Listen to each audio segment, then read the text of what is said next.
One. Yo, you already know who I am. Black Ink CEO Mogul Ceasar. And tonight, Black Ink Season 10 is premiering. And you already know this is my last season. So make sure you tune in. And also, shout out to Diamond Cuts. You already know. Y'all get it done anytime.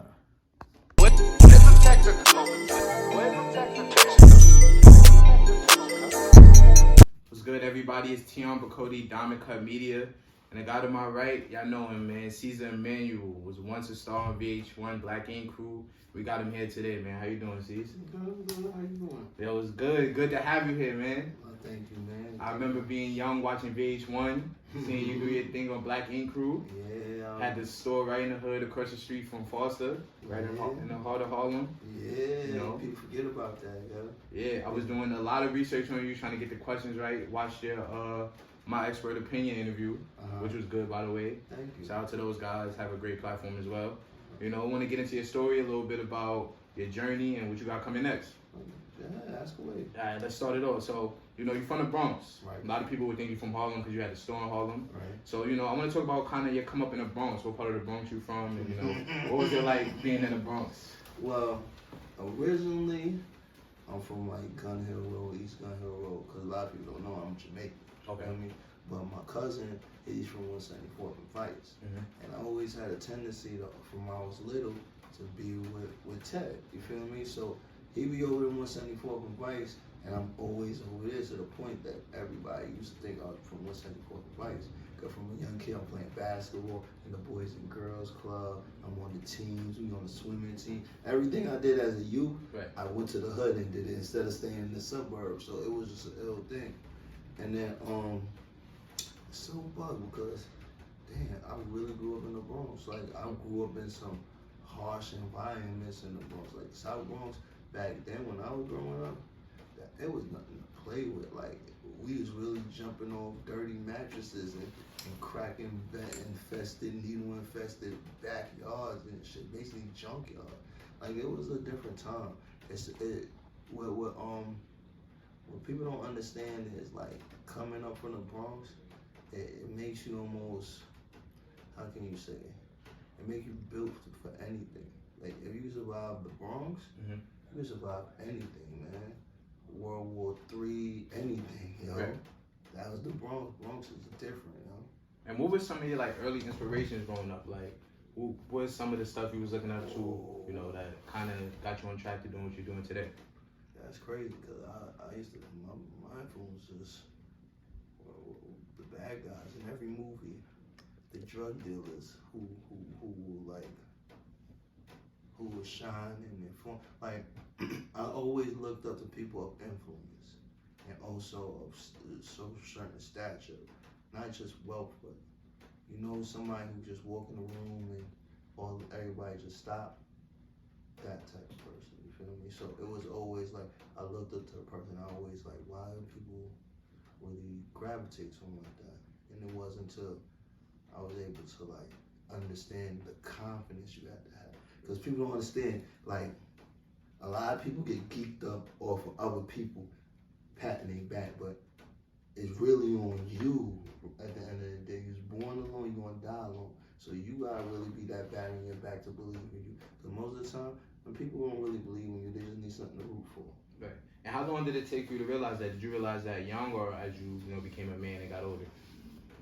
It was a learning experience because you gotta go through experience to understand that your youth is a whole bunch of failures and experience that as an adult make you successful. And if you don't learn from your mistakes, you're bound to repeat them.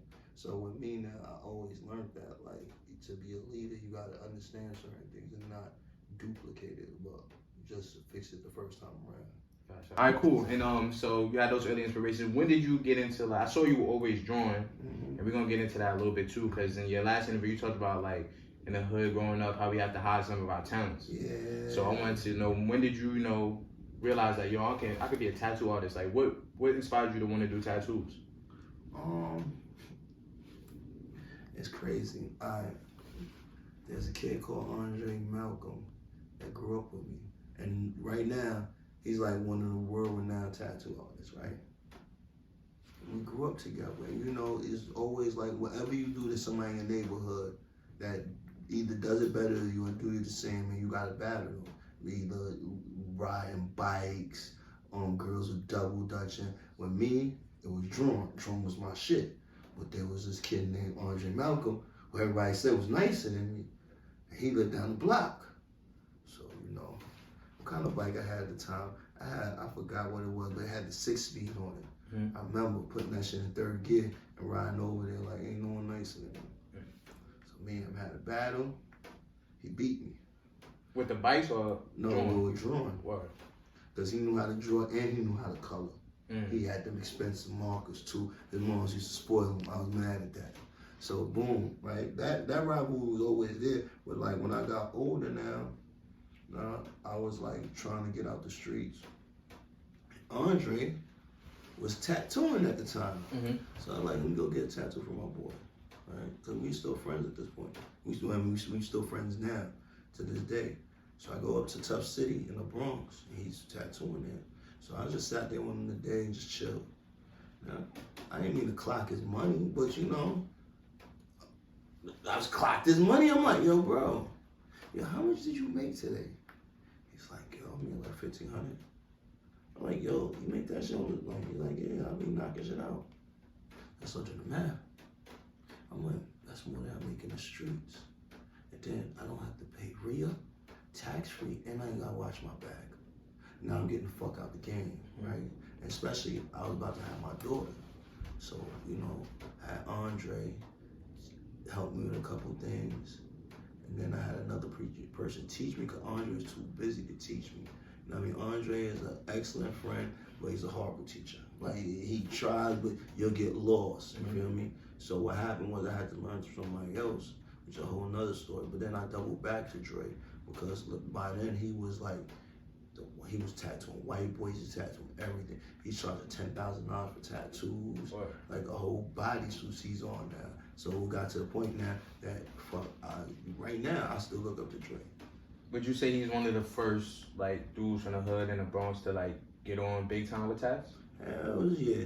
Dre was the first black man, black person that ever seen like really get down in this tattooing industry. Like before, it was always Hispanics or white people, but he was dusting everybody off and made me come to realize like we could be really good in this industry. It's just that we got to take that effort, because sometimes we just comfortable at certain stages. We don't want to reach that top stage. Right. And Andre was never satisfied. That's why he was always able to take it there.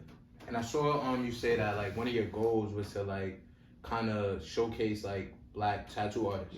So, and you know, me thinking about it, I never thought like, yo, black tattoo artists face challenges and shit. Just like, I would just think they just do the tats. I think I achieved that goal though, because if you look at it from the time Black Ink first, day one, to now, the amount of black tattoo artists, black tattoo shop owners have more than quadrupled. Right. You feel me? So shining light on us and seeing that we get our piece of the thing, I think by us showing, by bringing our live experience to the television set for 10 years, I feel that basically catapulted what I said was basically shine light. And now you see, can't go to the hood without seeing a black tattoo shop no more. That's a fact. What are some of the challenges though that black tattoo artists face that maybe other races don't face? That whole crab in a bucket thing. Like, it's one thing to sit here and praise somebody, not even praise them, but give them recognition for what they did. And there's another to sit there and say, yo, fuck him, but I'm gonna follow his whole style. It's bugged out to me. Like, I don't know if it's supposed to be a compliment because they trying to duplicate you, or it's just an insult because you still trying to duplicate me, but spit in my face. Right. Like, a lot of people will sit there and talk about the negative stuff I've done, but they'll never sit here and glorify the positive stuff I've done. Like the stuff I've done for the black tattoo community. Not me sitting there saying, giving speeches and my words were, I showed action. So when it comes down to it, it's more of listen, I love the black tattoo artists. But honestly, it's too crabby for me. Right. It's way too crabby. Do you feel like from the time like you started to now, do you think things have gotten better? Nah, I think it got worse because now everybody think they could be it. Like before, there wasn't no quote unquote king. There wasn't no urban or black tattoo king. Right. But now that there's a title now, everyone's aiming for it. And I could understand I made that title and I made that situation. But if we don't recognize ourselves as something of royalty, of importance, nobody else will. Mm-hmm. So if I don't sit here and say I'm the king of this, I'm king of that, there never would be a title. There will always be as peasants in the industry that don't respect us. Facts. And before we get into like the start of Black Ink and all that, I want to talk about. I saw when I was reading your press release, you went to college. Yeah, I went You to finished? Yeah, I finished with It was like 18-month degree. It was a bachelor. That's associates. Associates, right. Yeah, associates. See, that's how long ago. That should have been like 20 years ago.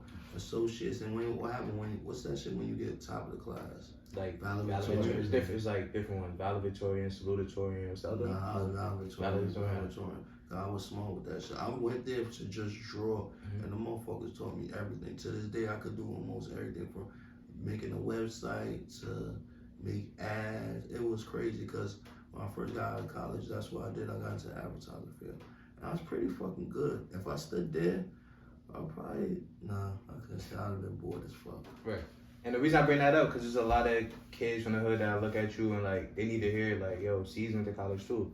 And that, a lot of people just think that I was just in the streets and a lot of people don't understand. It's like, I never really wanted to be in the streets. You know what I mean? Like, that was something I had to do to survive. Like, I always wanted to be something different. I always seen myself as too smart to die in the streets.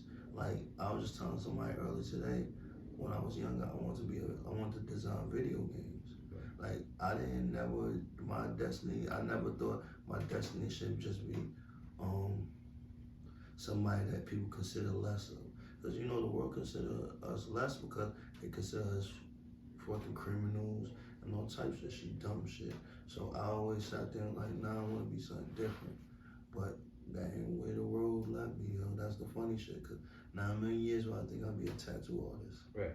It's crazy too. When I was younger, I used to want to make video games too. Yeah, that's all I want to do. Make video games. You test them. You get up these motherfuckers get paid just for testing these damn shit. Right. It's like $200 an hour. Especially now, you get a bag from video games. You get a bag from video games. I'm trying to double back in it right now, right. Yo.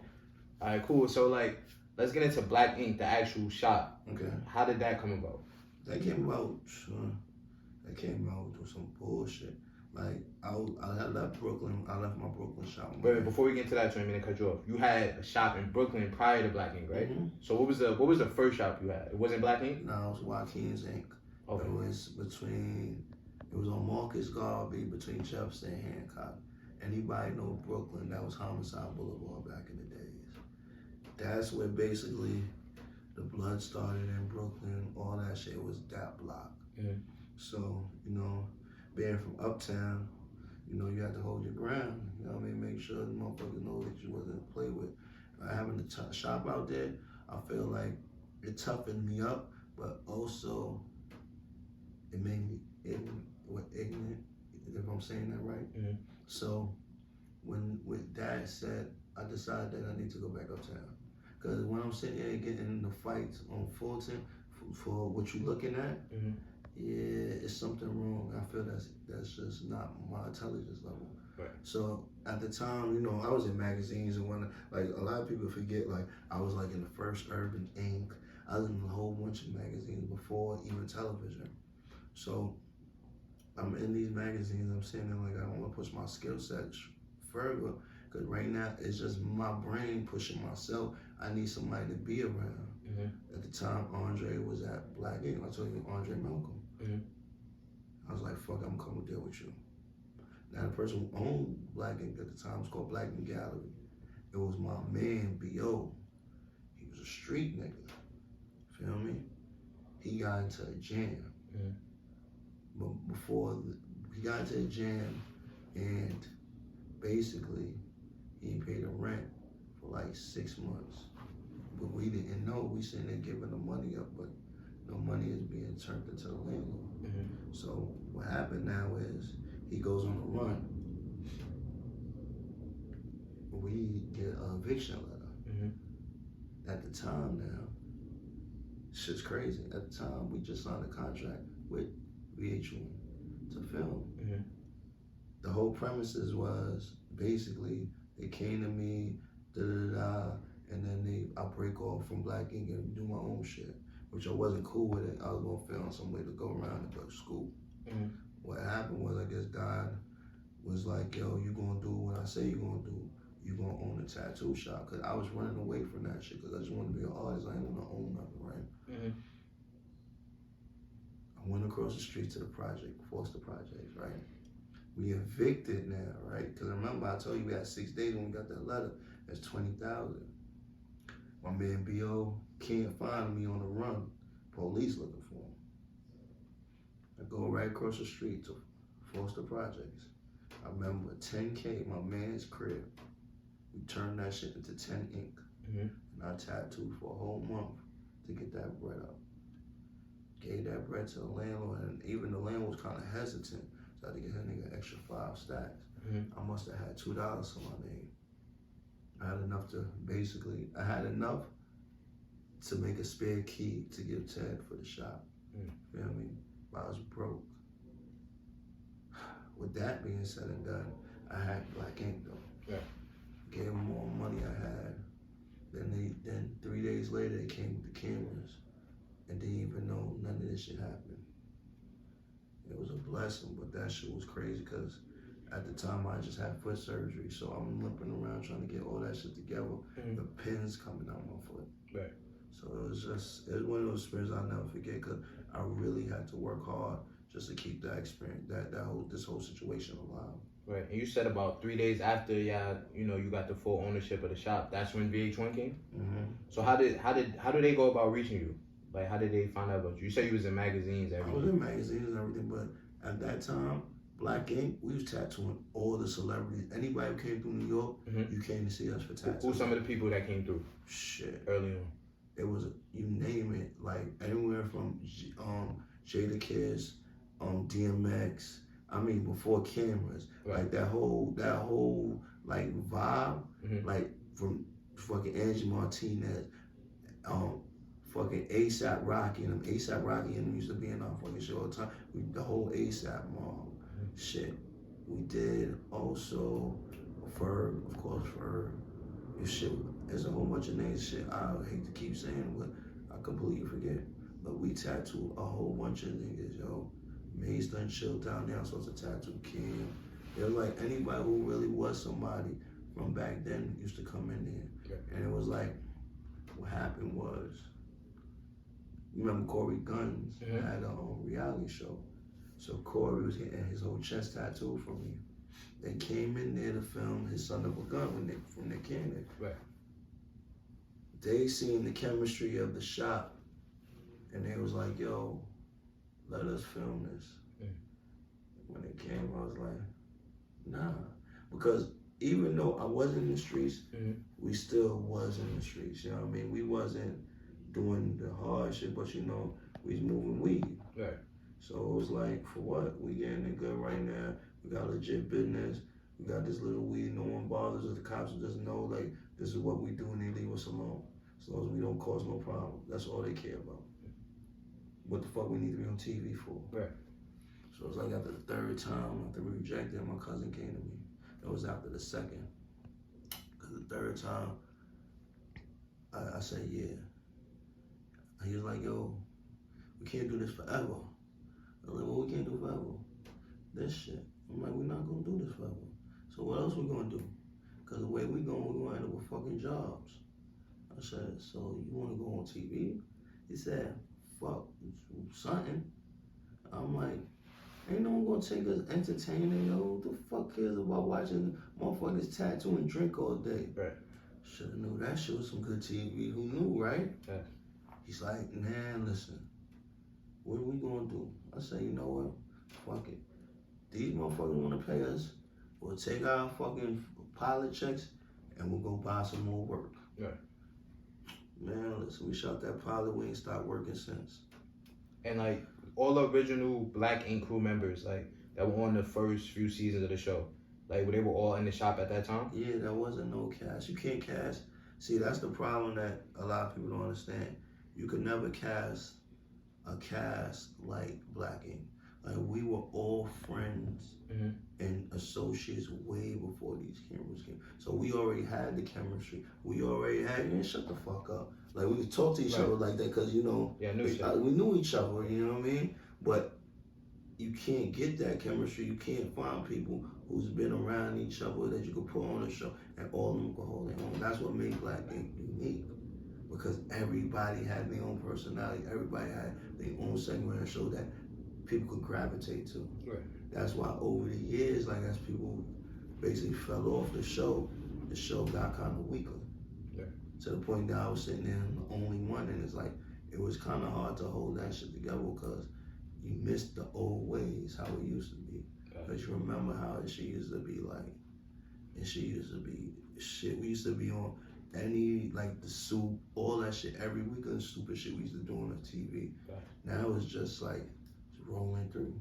Yeah, I remember when that came out. I would definitely say that's one of the top reality shows from VH1. We had all the Love and Hip Hops. Obviously, that was one of the top shows. But I think Black Ink has to be second, or you know, up there with like Love and Hip Hop. At one time, we had them. That's what gets me, because one time we had Love and Hip Hop. You gotta understand, it's always been a rivalry with us to catch Love and Hip Hop, because Love and Hip Hop was always like the Lakers to us. Is like, wow, they're so glamorous and so, wow, they got that. Wow, why can't I have a big house on this shit too? Right.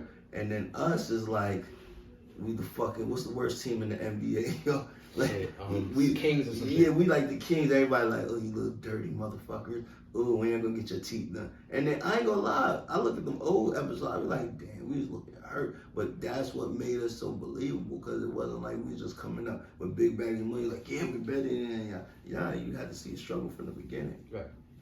And I gotta give it to you a side note. I was probably like, what, 13, 14 then? You had Duchess, I gotta give you that, bro. Man, listen, I gotta give you that one back, because that was one of those situations. Like, nah, let me not even say that. Duchess taught me a lot. You feel me? Like, me and with Duchess wasn't always all bad. It just ended on a bad note. But she really did put a lot of fire in me to do what I did. Because if it wasn't for her saying certain things like, no, you can't do that, man, you're not smart enough for that, I wouldn't have pushed myself to be who I am now. It was dope you said that, because a lot of times as dudes, especially with our like older chicks, we might be like, yo, forget her, whatever. But a lot of times they teach us a lot of shit. Yo, listen, push us. Yo, listen, experience is the greatest teacher. And I was with Duchess, 5 years. She's a very intelligent woman, and she basically had to push I had to push my brain to catch up with her. Right. You can imagine sitting there and this woman's talking words that you have no definition what the fuck she talking about. Like, oh fuck, and you realize that you're really stupid. I don't never want to be that. So I made sure when I was with her that certain things I taught myself, and she even taught me herself, you feel me? That's why I never sit there and be like, I forget Duchess. I just be only liking some of the shit that she be doing now, that we not together. But other than that, I give her props. Like, shorty helped me a lot. Nice. And then, you know, how's your relationships now with like Ted or Puma and like Scott, those people? We all still cool, you know what I mean? Scott, she in LA, she having the time of her life. You fucking yogaing, you fucking hiking, doing all types of other nature shit. Ted and Puma, they filming, but we all still good. And Puma, he has that spot, R2 Inc., right? That's his spot? Yeah. I got this tat here, I'm gonna put that on there. Shout out to R2 Inc. in Harlem. Y'all pull up, Black on, got that right there. You already know. Facts. So I want to talk more about Black Ink. You had a 10-year run. You know, one of the best reality shows on TV. What's your favorite moment from Black Ink? My favorite moment or my favorite season? Can you do both? My favorite moment?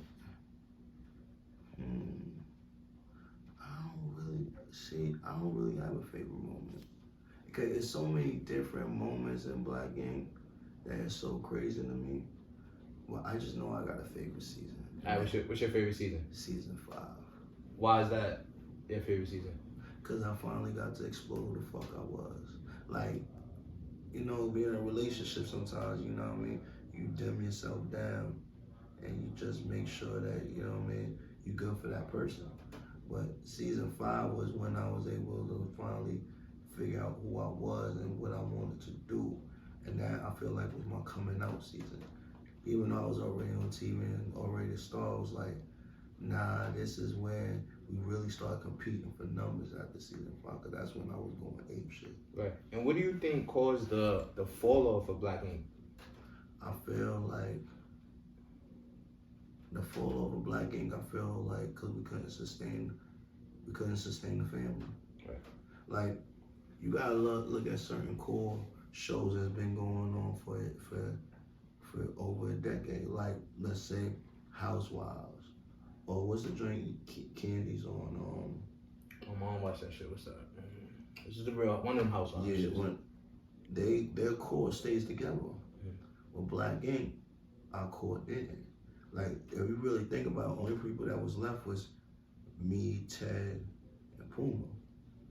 Our female core on a female network was all gone. Our strong women, the Diamonds, hard-headed as fuck, down my nerve, but she was still a strong woman. Sky, strong Black woman.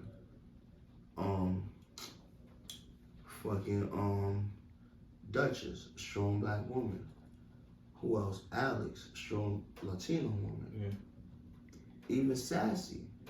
So it was like, when people sit there and you used to this person, but then you try to replace it with this person who don't really know the core of Black Ink. They just watch us on TV and figure, oh yeah, I'll be a good replacement for it. It's not really replacing it. This person was putting up fucking 20 a game. This person's not even doing 8. Right. You feel me? Like, certain things, even with the crew, like, you don't see them outside. The other members used to be outside socializing with everybody. These new ones is just here just for the clout. And that's what I feel like started dimming down Black Ink, because nobody actually knew the Black Ink culture, except for the motherfuckers from day one who was back in the Black Ink culture. Like, who remembers mixies and how much bullshit we used to get for calling girls mixies? Then we call them mixed race, and we just saying you girls, like, you're the type of girls that like being in the mix. Shit like that. Like, it's certain things that people don't understand that came from Black Ink, and they be looking at us like, huh?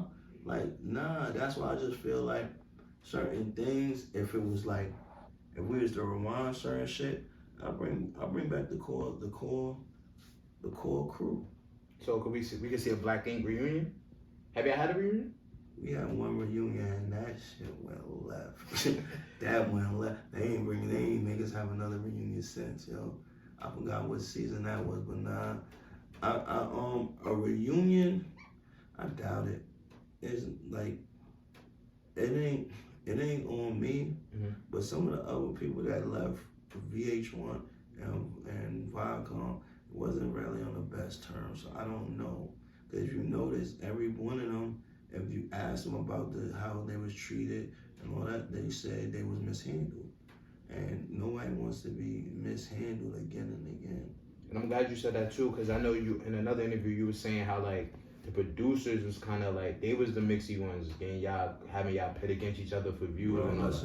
And I really want you to get on that, because there's going to be a lot of people watching that want to get in that spotlight, but don't understand what comes with it. A lot of people don't understand, like, you can't have a conscience when you do this shit, because you got a lot of motherfuckers basically with psychology degrees and shit like that, sitting here basically playing mind games with you. But take a little thing like, yo, I ain't say what's up to you this morning. Why ain't say what up to you? Oh, he mad at you, probably mad at you about this, that, and the third. You should ask him why the fuck he acting like that. Before in the head in my head, like, yo, I think homie mad at you. You ain't say what's up. Fuck he think he is. Ain't you Ceasar? So it'll be a mind game, almost like high school shit. But you're not telling each other what these motherfuckers are saying, because you in your head like, oh, this is my producer, he's supposed to be my friend. Fuck, it ain't your friend. So while it's not scripted, it's kind of, they pulling the strings to make stuff go a certain way. Yeah, there's always some string pulling. Right. But that's been known in reality TV from the beginning. It's only the idiots that think it's not. With me now, you ain't have to do all that shit. I already like, yo, bro, you don't have to do that. Like, I'm the executive producer since day one. I already been plotting this shit out of my head. So I know how every episode's supposed to end. I know the plot twist. I know the climax. I know all that shit. So yeah, I don't have to coach me through that shit. I learned that shit the first 3 seasons. I'm just coasting. That's why that shit wasn't that hard for me. Right. But the hardest part was juggling a business after that. Right. And what about that was hard? Like juggling the business after? Man, because with TV, then you have a schedule, you don't have a schedule. So motherfuckers tell you be there at 1, but you don't start filming till 4 o'clock in the afternoon. And then sometimes it'll be a short film day. Sometimes you'll be sitting until midnight. So you try running a business, catching up with employees that after you sit here through that whole damn day, basically 12 hours. Right. And especially in the beginning, we used to fucking filming every day except Sunday. And I want to talk about expansion. So you started with the shop right there on 113. Mm-hmm. Then you went to 25th. That's 125th for the people that's not from New York. You had the shop right there. And then you went across the country. We got Black Ink in Atlanta, LA, Chicago, or Compton, Chicago. Mm-hmm. And did you have a hand in all that, or after a while did VH1 start controlling? Listen, VH1 only had a hand in was TV. Reality, real world is all me. Like, that wasn't VH1's plan to show a black man expanding. They just want the ratchetness, you feel me? That shit was only on me to show other things, because you gotta understand, when people watching the TV, I had to start hearing how, oh, we don't do no tattoos, all we show is fighting, drinking, and sex. That bothers me because this is really my industry, this is what I do. So I had to start showing, like, fuck that, we better than this. Like, I'm gonna show a black man, a businessman, not only partying and bullshit, but taking his team other places that motherfuckers couldn't do. And that's what the expansion show was about. It was to show that, yeah, certain people see us delinquents, but I see us as winners. Was it tough going into other cities, opening a tattoo parlor, or were you already kind of knew some people and were established in those cities? I mean, being Black Ink, people most of the time open up with coming in with open arms. It's not like we coming in trying to beat people. Like, we trying to employ people. You don't see me. I'm not bringing the tattoo art from New York to your town. I'm finding the best in your town and putting them in Black Ink. That's all right. All right, so now what's next for Cease? Like, I'm hearing you got something for October 18th, right? Yeah, October 18th is the premiere of Black Ink, my last season. Okay. But after that, man, I'll be honest with you, the books is open on that, because as a business move, it's like this. I got released off a crazy contract, right? Like, completely released. Because most of the time, when you get released out of a contract, they want to hold you out for 2 months or that. They completely let me go. So it's a bugged out thing, right? Because you basically let me go with the best numbers I had in my whole career with this season. Even though it's controversy, it's still leaving me the best ratings. Because the whole Black Ink, every season's controversy, you feel me? My thing now is, while y'all trying to sit here and build everything up, I'm already got plans to do other things. And already got plans to being back on TV already. So it's like, some people say, you know, Cease, you lost, the mighty has fallen. I feel like you just gotta get back up. Like, the most important thing is in life, and it's crazy, I got this from a Rocky movie, but I never really understood it until I really had to understand it. It's not how hard you hit, but it's how hard you can get hit and get back up. Now, most people in my situation ain't never been hit like that. Like, the shit I had to go through, I have never seen anybody get hit like that. And motherfuckers keep asking me how I keep standing, how I ain't break, because it ain't how hard you can hit. I hit hard. It's how hard you can get hit and get back up. I ain't stopping shit. Right. And I want to expound on that a little bit. Like, you went through some legal troubles. You don't have to go into it specifically, but you know, you bounced back. Right. So like, what going through those trials and tribulations? How did that, you know, help you grow, become a better man? Man, those were some of the hardest times of my life. Cause you gotta understand the whole world is sitting there. Basically, like everybody is like 50-50. Some people, it's like he did it. Some people say he didn't. And it's like, it's crazy because I was never charged with anything like that. What I was fighting was, it's as stupid as it is. You know, when y'all both in court, in family court, is a order of protection. You know, after allegations are said to you online, you wanna sit here and say something.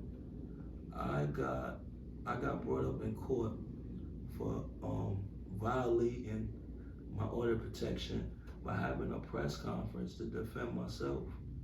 And no one sat there and said, that's what he's being brought up on charges. Everybody said he's being brought up on charges of child abuse. No, it wasn't. You feel me? That shit was, they did a fucking investigation and found there was no child abuse. So my shit is just like this. I had to deal with that shit and never got any type of, what's that, retribution, or when they recant a statement. None of that shit. I had to eat that. So certain things is like, I eat it, and I have to understand, like, with every blessing is also a curse. And that's what I'm learning now. Right. I got 2 more questions for you before you wrap the interview up. First, can you give the viewers a sneak peek of the upcoming season? Like, what can they expect? You can expect me getting fired. That's about it. Well, other than that, the way this season is set up, I don't know how it's gonna go, because honestly, the season was already filmed before this incident happened. It was already finished. So I don't know how they remixed it, kicked it back up, did whatever. I'm be just as surprised as y'all. Shit, I was surprised I even got cut. Right. All right, and the last question, I always end my interviews like this. There's always someone watching that's gonna, you know, watch this interview, draw some inspiration. So what's some gems or some advice you'll give to young tattoo artists, young creatives in the hood that look at you for inspiration? Listen, sounds crazy, sounds cliche, but keep your foot on these motherfuckers' necks and never let go. That's all I can say, because at the end of the day, that's all I know how to do, is keep my foot on these motherfuckers' necks and never let up to my dying breath. Heard it here first, man. Ceasar Emanuel. New season of Black Ink, October 18th. Keep your foot on these dudes' necks, these haters' necks, man. Tee Becoate, we out of here.